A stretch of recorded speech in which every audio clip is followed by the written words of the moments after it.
25 ganti Tuhan. Gimana, yuk? Yang tadinya Tuhanmu Muhammad diganti sekarang jadi Yesus. Yuk, gimana? Buat ajakan apa? saya itu gimana? Buat apa kamu ajak kayak itu?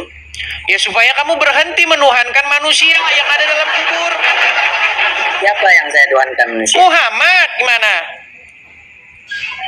Mana dalilnya? Mana dalilnya? Ada Al-Quran di situ? Ada? Ada. Silakan dibuka Quran Anda. Ya.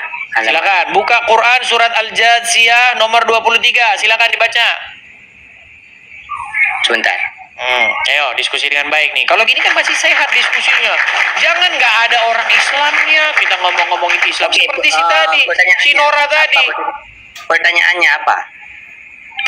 Tadi kan Anda minta dalil, minta dalil bahwasanya Anda mempertuhan Muhammad, betul? Iya. Nah, masalahnya kan Anda tidak tahu mempertuhan itu apa. Coba apa itu mempertuhan? Ialah menyembah. Mempertuhan ialah mengesahkan. Ya, coba baca Quranmu dulu. Makanya kamu nggak sadar-sadar menuhankan Muhammad, ditanya menuhankan mengesahkan. Menuhankan mengesahkan itu gimana? Silakan. Sebentar, oke? Bukannya disiapin dulu Qurannya. Gimana nih? Oke. Ini ada 13.800 orang melihat nih. Jangan kecewakan ini yang muslim-muslim yang nonton. Ini mayoritas yang nonton ini muslim nih. 99,9%. Tidak pernah menuhankan seorang manusia. Ya, karena yang kamu tidak tahu mempertuhan itu apa, betul? Oke, baik. Coba buka di situ. Muhammad ialah seorang perantara daripada Allah. Ya, seorang Rasul Allah. Coba bukakan dulu. Ada nggak orang yang mempertuhan manusia? Ada. Kayak kamu. Ada nggak orang yang mempertuhan hawa nafsu? Ada. Apa maksudnya itu mempertuhan kalau begitu? Apakah mengesahkan hawa nafsu? Wahai hawa nafsu, engkau esa. Itu kan yang dimaksud mempertuhan? Nah, silakan. Surat ke-45. Kalau nggak tahu surat Al-Jathiyah itu di mana? Al-Jathiyah, oke. Ya, silakan. Surat Al-Jathiyah nomor yang ke-45. Ini masih sehat kita diskusinya. Bukan diskusi-diskusi di channel-channel Islam yang lain itu. Nggak sehat lagi. Orang Kristennya nggak ada. Tapi bahas-bahas Kristen. Kalau gini baru tanya jawab nih. Ada orang Islamnya langsung. Yuk, silakan. Dibacakan. Kok macet? Ayo dibaca, Bang. Bang Raffi. Sebentar ya, saya cari dulu. Bentar. Nyari nggak ketemu.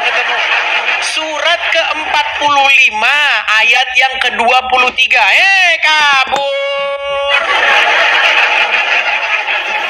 Banyak orang naik ke sini. Ketika naik ke sini, kami nggak mempertuhan Muhammad. Karena definisi mempertuhan menurut orang-orang yang nggak tahu apa-apa ini adalah menganggap dia sang pencipta. Bukan itu maksud mempertuhan, botol. Bukan itu mempertuhan. Ketika Al-Quran menyebutkan adanya orang-orang yang mempertuhan alim ulamanya, apakah menganggap alim ulama sang pencipta? Bukan, botol. Bukan begitu.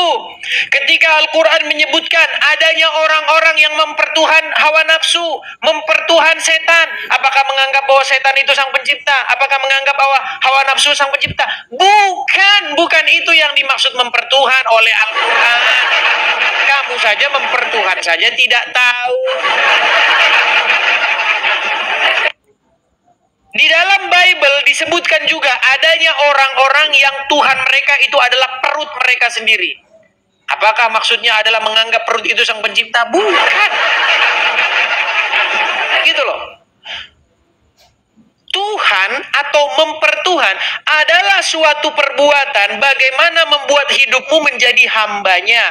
Bagaimana membuat hidupmu dikuasai olehnya, dikendalikan olehnya, diatur olehnya, takluk patuh tunduk kepadanya. Itu mempertuhan yang dimaksud di dalam Quran maupun di dalam Bible.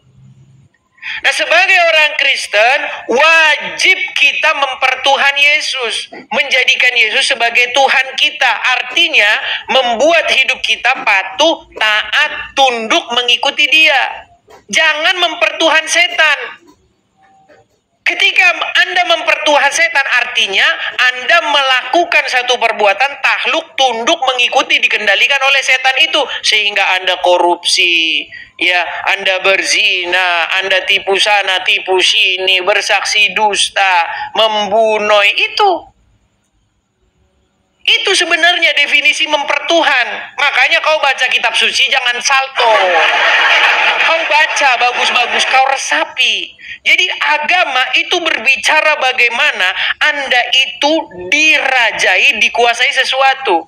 Ketika Anda baca Bible itu ingin mengajak Anda supaya hidup Anda itu dirajai atau dikendalikan atau dikuasai oleh Bapa di surga. Supaya Bapa di surga itu menjadi Tuhan, menjadi Tuhanmu. Bagaimana caranya supaya Bapa di surga itu mengendalikan hidupmu, menguasai hidupmu? Dengan cara kamu harus dikendalikan oleh firman-Nya. Firman-Nya itu yang mengendalikan kamu supaya kamu takluk, tunduk, hidup sesuai dengan kemauan Sang Firman itu. Nah, Sang Firman itu sudah menjadi manusia, namanya Yesus. Makanya ketika kita mempertuhan Yesus, menjadikan Yesus sebagai Tuhan kita, sebenarnya artinya menjadikan Bapa sebagai Tuhan juga, Jadi Yesus bukan Tuhan yang lain. Begitu loh. Yesus itu bukan Tuhan yang lain, tapi datang daripada Bapa di surga. Jadi jangan kau bilang musyrik. Jangan begitu. Makanya kau harus sekolahin dulu, gitu loh. Ya. Ayo silakan ya. Jangan kau baru baca kitab suci baru kemarin sore kau sudah masuk ke gelanggang. Coba kasih kesempatan dulu kepada muslim-muslim yang lain. Adi Hidayat saya tunggu untuk datang diskusi dengan saya. Yuk, silakan. Ya. Jadi itu teman-teman, berbicara mengenai agama itu sebenarnya berbicara bagaimana hidup kita itu dikontrol, dikendalikan. Itu loh. Bukan, oh saya percaya bahwa habis itu Anda maling, Anda nggak dikendalikan, bukan begitu.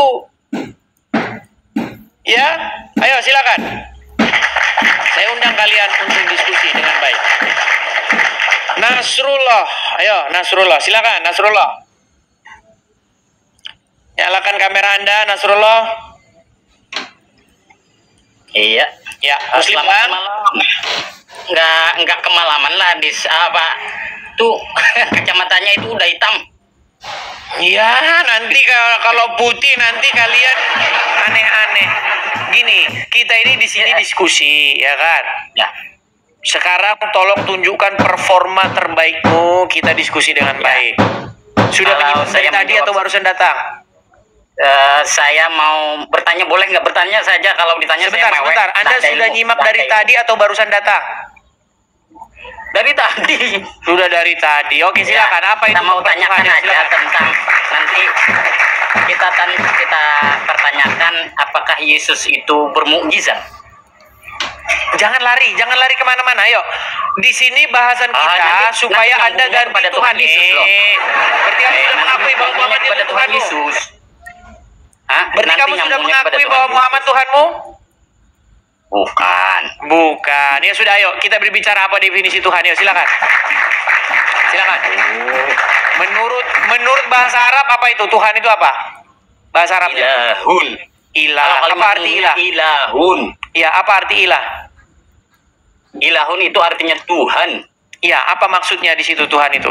Sesuatu yang mengendalikan. Kalau dimasuki alif lam itu berarti menjadi nama. Ya, nama. Saya nggak menjadi nama. Ilah definisinya adalah kita sesuatu. Kita bahas kalimat. Ini kalian ini pura-pura delay tuh gimana sih? Alah. Itu aja kita bahas kalimatnya aja. Oke, ilah secara definisi adalah sesuatu yang mengendalikan, betul? Dari mana itu definisi itu? Oke, baik. Kalau begitu coba jelaskan orang yang menjadikan hawa nafsu sebagai ilahnya, coba. Habis itu? Ya, coba definisikan ilah itu pengertiannya apa? Kemudian disembah. Loh, itu Al-Quran berbicara mengenai orang-orang yang menjadikan hawa nafsu sebagai Tuhannya. Maksudnya nafsu itu disamakan dengan ilah. Tadi Itu, kan baca aja Allah Al-Quranmu. itu- Baca aja Allah Al-Quranmu. itu Saya beda nggak bahas dengan- Allah. Saya nggak bahas Allah. Saya bahas ilah. Kalimatnya ilah. Kalimat Ya, ilah tadi apa itu pengertian beda ilah? sama Allah. Beda sama Allah. Yang bilang Itu sama beda. siapa? Situ kali. Enggak ada saya bilang sama. Berarti beda lagi. Oke, gini aja lah terakhir biar kita nggak buang-buang waktu. Kamu ada Quran di situ? Kita tanya aja, kita tanya. Kita Enggak, yang ada bertanya. Quran di situ enggak? Kita bertanya aja, boleh nggak? Kalau tidak boleh bertanya, Baik, turunin baik. saja. Kamu